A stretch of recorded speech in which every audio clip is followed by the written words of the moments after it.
আসসালামু আলাইকুম সবাইকে বিদ্যাবাড়ি পত্রিকার পক্ষ থেকে স্বাগতম। 28 এপ্রিল 2025 সম্প্রতি দেশের কোন আন্তর্জাতিক বিমানবন্দর থেকে কার্গো ফ্লাইট চালু হয়েছে? ওসমানী আন্তর্জাতিক বিমানবন্দর, সিলেট।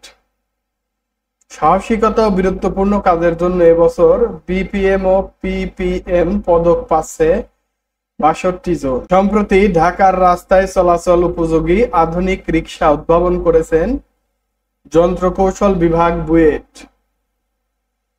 আত্রি-ওয়াঘা সীমান্ত কোন দুটি দেশের মাঝে অবস্থিত?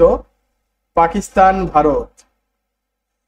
জন্মই আমার আজন্ম পাপ কবিতাটির রচয়িতা কবি দাউদ হায়দার, মৃত্যু 26 এপ্রিল 2025।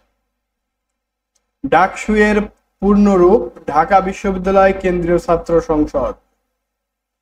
সম্প্রতি প্রচলিত ইউরিয়ার চেয়ে 82% খরচ সাশ্রয়ী ন্যানো ইউরিয়া উদ্ভাবন করেছে জবিপ্রবির প্রধান গবেষক ডক্টর জাভেদ হোসেন খান। বিশ্বব্যাংকের মতে বাংলাদেশে বর্তমান খাদ্য মূল্যস্ফীতির হার কত? 9.2%। ঝিলম নদী এর উৎপত্তি স্থল কোন দেশে? ভারত। জুলাই গণঅভ্যুত্থান অধিদপ্তর কোন মন্ত্রণালয়ের অধীন? মুক্তিযুদ্ধ বিষয়ক মন্ত্রণালয়। ধন্যবাদ সবাইকে।